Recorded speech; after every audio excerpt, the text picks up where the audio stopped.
thank you to everybody who is bright and early this morning. And I understand some people also listening on the broadcast. So very nice to be in touch with you all. Reyna Silver is a company that I started in 2018. And at the time, I was looking for a way to invest in the silver space. And one of the things that we noticed was that if you remember 2018, silver prices were very low, not too much interest in the market for the commodity. And myself and my business partners, we thought, this is the perfect moment to get involved in the space.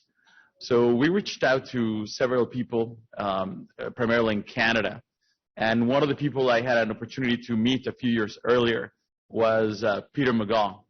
And Peter is the co-founder of MAG Silver. And for those of you who are familiar with him, you might know that he's one of the most successful silver exploration geologists of the last 20 years.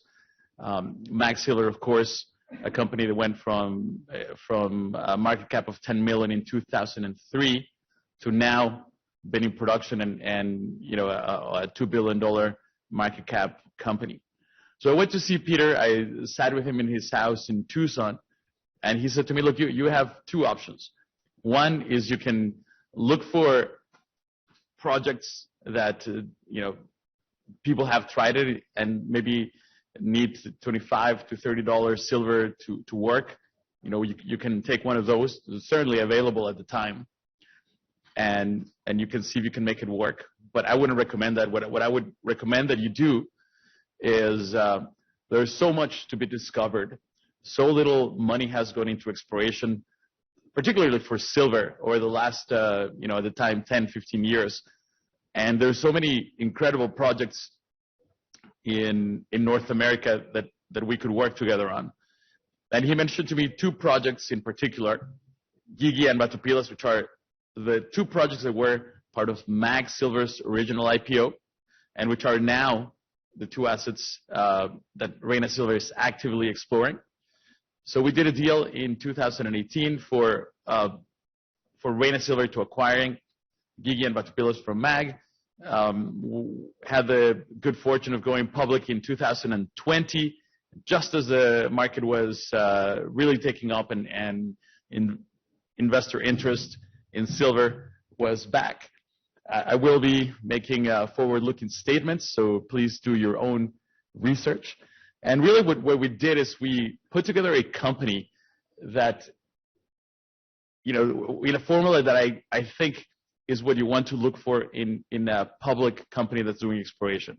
Number one, you want to have high-quality assets.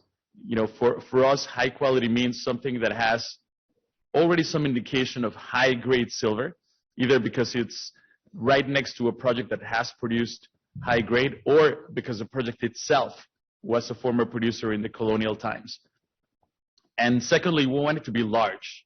We're looking for something big, very much in the same philosophy that helped us do the discovery for MAG Silver.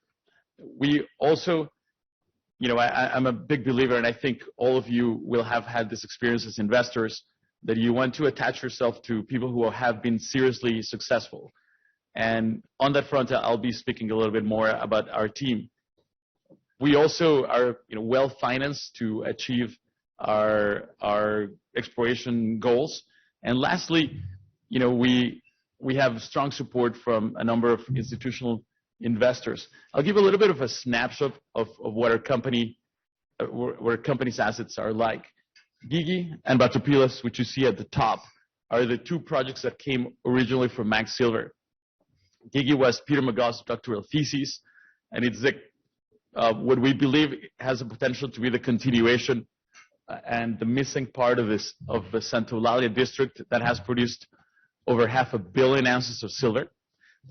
And we have had phase 1 and 2 of drilling. Lauren, who I will introduce in a second, will walk us through what those results were and what they mean. And we're just about to embark on phase 3 of exploration. Batopilas, incredible asset with a fascinating history. It was historically the highest grade producer in Mexico. And what we're doing at Batopilas is we, Max Silver, and actually even before Max Silver, Peter McGaw staked the old mine with some partners and put together the entire district. This is, the highest grade silver district known in Mexico. And since we took over the project, we've had a number of exciting discoveries. We've had multiple extensions to the historic veins. And we're in the final process of finishing the 10,000 meter drill campaign. We've published about 7,000 meters so far. And then finally, Medicine Springs in Nevada. This is our newest project. It's a CRD target, and one that we're getting ready to drill for the first time in 2020, we believe in the fall. Just a quick snapshot of our capital structure. We have 100 million shares outstanding. Our cash position is just under 7 million. We have warrants that have been coming in. The warrants from our IPO are still being exercised, so we're having a steady trickle there. And we have a very strong institutional support base. As a matter of fact, most of our financings have been primarily led by institutions, and you'll notice that this is quite unique for a company of our market cap. I think it speaks to the confidence that a lot of these institutions have in our team. And to talk briefly about our team, our main technical advisor is Peter McGaw. I spoke about him a little bit when I started my presentation. Peter is the co-founder of Max Silver. Really, he has an outsized number of successes. Juanicipio is Max Silver's main project, and really just a phenomenal discovery. The highest, about to go into full commercial production. It will be the highest grade silver mine anywhere in the world. And as part of the deal we did with MAG, Peter was allowed to stay with us as our chief technical advisor. And our other main advisor is Doug Kerwin, who is the former VP of Exploration of Ivanhoe, which is Robert Friedland's company. For those of you who don't know who Robert Friedland is, he's one of the most successful mining entrepreneurs in Canada. And Doug was an integral part of the Oyu Tolgoi discovery in Mongolia, one of the largest copper and gold mines in the world. And in addition to the team that we have, one of the things that I think is very valuable, and for those of you who are investors in the sector, you'll know how difficult it is to put together a team that can deliver, the vision on the ground. And what we have, I would like to highlight two gentlemen, Rene Ramirez and Manuel Ruiz, who are leading the exploration, Rene of Guigui, Manuel of Batopilas. And both Rene and Manuel have been associated with Peter McGaw almost from the beginning, even before Max Silver started. As a matter of fact, Rene was the person who mapped the Juanicipio before the first drill hole. He designed and supervised the first few drill holes at Juanicipio. So both of them very successful geologists in their own right. Manuel was very much involved with the Cinco de Mayo discovery for Max Silver. Our chairman is Peter Jones, who is a former CEO of Hut Bay Minerals. So he's a mining engineer who brings that perspective to our board. And then just a brief introduction of myself. My background, I'm originally from Mexico. My background is with capital markets. I'm a mining entrepreneur. I'm the largest shareholder of Reyna Silver. I really believe in this company. I look at it as an investor, and I've curated the company's capital structure in such a way that we're all aligned and have common interests. And with that, I would like to introduce you to Lauren McGaw, who's just recently joined us. And I just wanted to say it's really wonderful to have somebody like Lauren. She's a geologist, just recently in the process of finishing her master's in geology, but somebody who's really came to our company, and as our projects are developing, helping us communicate more efficiently and accurately, and especially correcting me on all the technical monstrosities that I'm prone to say as not being a geologist.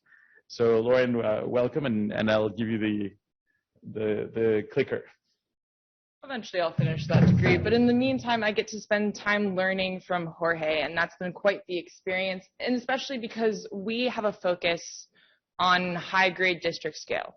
What's the reason we do that? It's because you want to find something that's got high enough grade that you can make money at the worst market conditions for silver you can imagine, and has a long enough of a mine life that you can catch multiple, hopefully, upswings in the market and really capitalize on the asset that you find. So to do that, you have to go into areas that actually have the possibility of getting that big and have the potential to have that kind of high grade. So for one of those, we have Batopilas. This is historically Mexico's highest grade district. It was a native silver deposit. This photo is 1 month's production in 1906. So the old timers would follow these little skinny veins of native silver, almost like a Brillo pad of mineralization, and they would balloon out into being 3 to 5 meters across, 30 to 80 meters long strike. And the old timers would follow from surface down for a couple hundred meters. And then in the mid 1800s, a group came in at river level. They put in an adit. They worked up and then started going down, building a hydroelectric dam. The deepest vein that they got into was about 750 meters on an inclined plunge. And this was great until Pancho Villa went, one of your main investors happens to be involved with the colonial government. Let's get rid of that hydroelectric dam, and you're going to lose some serious money. So the mine's been in closure since.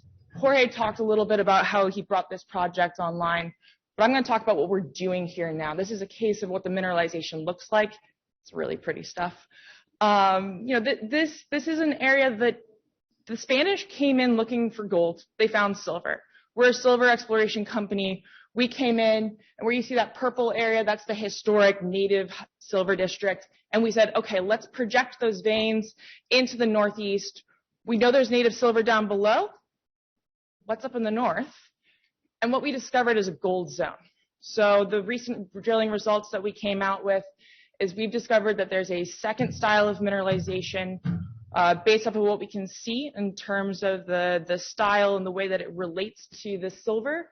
We probably have a secondary mineralizing center. The historic veins are in calcite. The gold is, up in 42A, it's 3.6 meters running, just over 8 grams per ton gold. It's associated with pyrite. It's a different style of mineralization. But the cool fact that we get to use moving forward is we have that gold coming from the north, the silver coming from the south, or in the south. We don't know what direction it's actually coming from yet. We have more drill holes to do that. But the mineralization overlaps in the center, and it's using the same structures. They're not temporally in the same space, but they're different parts within the structure. But we now have the potential to leverage the silver mineralization. Here's some of the numbers. The silver mineralization that you guys see here on your left, we can use that mineralization to leverage against the gold. So we can use the silver to find more gold and potentially even use this gold mineralization to find more silver. This opens up a lot of possibilities for us on an exploration aspect with this new element. And so moving forward, we're going to do a big structural study. We're doing new geophysics, some geochem. We're going to bring that all together. And I'm really looking forward to what we do with the rest of our 10,000 meter drilling program here at Batopilas. The other two projects that we have are what are called carbonate replacement deposits. You possibly hear people talking about these because people are excited about them, considering the fact that, Arizona Mining sold the Taylor project to South 32 for $1.6 billion. And because of that, people are looking at these more, and there's good reason for that. And that's because these systems are continuous, they're zoned, and through the research that's been done over the last better part of 40 years, we can now actually explore blind targets. These are things that historically, I'm going to say old timers again, I'm sorry, they would chase from outcrop down into mineralization for kilometers and kilometers. We now, through the studies that we've done, we can identify different stages of mineralization. We can say, okay, we're in the zone that's proximal. We see higher copper, we see a lead, zinc, different styles of zinc zoning. And we can an increase in different textures. And we can use that to vector towards the mineralization we're looking for. So one of our projects is Guigui. This is historically in what's considered one of the world's largest CRD projects or districts. What's interesting is if you cover up this little intrusion right here, this pink bit, if you cover up that whole area, that $500 million silver all came from the distal portion of the system. Our question at Guigui is where's the other half? So what we're doing at Guigui is we're saying where's the source of the mineralization? I like to think of this as a bus terminal. So you're looking for the bus terminal because you're going to have different routes of mineralization out, different structures that allow it to go out. And like a bus, different elements are getting off at different parts in the bus. And so you can say, my drill hole has intersected an area where I see a bunch of copper, or I see a certain style of zinc mineralization, and I can use that to move around within the system. And so we're looking for the source because that will allow us to tie two ends against each other and work against the middle. So here's Guigui. This is the 500 million ounces of silver historically, 310 grams per ton silver, better part of 15% lead and zinc in this district. Our question is where's the source mineralization? That left side, that's an actual schematic of the workings. Where's the intrusion that drove this thing? And where's that acidic mineralizing fluid coming from? So we're trying to find it. Here's a little bit of the history. Here's our claim package. What we did is we're district scale explorers. So in the fall, we actually came out with running into a new intrusion that had never been seen before. It's been replaced and altered by a sulfide skarn mineralization, and we can use that to, we noticed multiple stages of zoning. So lead, zinc, silver. We went, okay, let's step out and get a good sense of which direction we need to go. So we went 650, 770, and over a kilometer out, we discovered that we have an over 50 hectare footprint, as well as we found additional upper level structures that have not been seen before in this area. These are the type of things that the old timers used to go back to the mineralization they were looking for. So I'm really looking forward to what we can do at Guigui moving forward. There's a kind of a sample of the skarn that we're running into. Our last project that I'll touch in, because we're running tight on time, is Medicine Springs. This is in Nevada. This is a CRD, but unlike Guigui, where half of the district has already produced, at Medicine Springs, we potentially have the full system. So when we're looking at CRDs, we've got a checklist. There's 13 elements that we look for. Is it in the right territory? There's big porphyries that are in this area that can drive it, including big copper porphyries. Are you at the top of the carbonate sequence? Do you have something to react with for this mineralization to drop out? We do here at Medicine Springs. And do we have samples running over 400 grams per ton silver? On top of that, we have these things called jasperoids. They're exhaust features that we can use to identify different things. We see a lot of the elements that we're looking for when we're looking at a CRD in them. And we said, great, thank you for providing us a great test sample. We went in, we did a jasperoid study, and what we saw was beautiful zoning: copper, lead, zinc, silver. The silver is running anywhere from 400 to over 1,000 grams in the exhaust features. We're using this to vector towards what we're going to do with our upcoming 7,000 meter drilling program coming up here at the end of the summer and beginning of the fall. Does anyone have any questions, comments, concerns, jokes? I was told to give time for questions. Yeah, of course. Well, I guess go for it. Spoke about this, but maybe if you could talk about how much capital you're putting into exploration this year,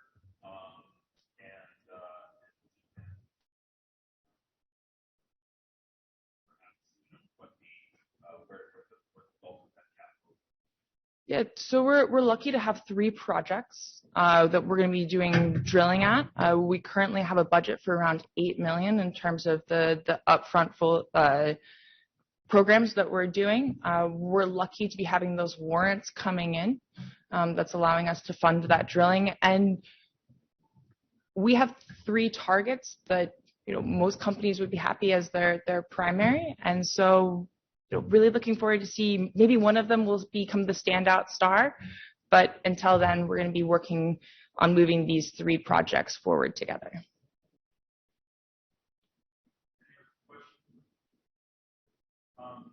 Okay, so you're. We have a few more minutes. I was faster than I was expecting. You have properties in Chihuahua and in Nevada. Do you have any aspirations or plans to maybe branch out into other states within the states, or perhaps in other countries? Where's the focus? Right now, our focus is on these 3 projects. Not to say that we've got our blinders on and this is the only thing we're focusing on. If something comes up, we'll take a look at it. But what's important to us is to make sure that they meet a certain threshold. They've got to have the potential for high-grade district scale.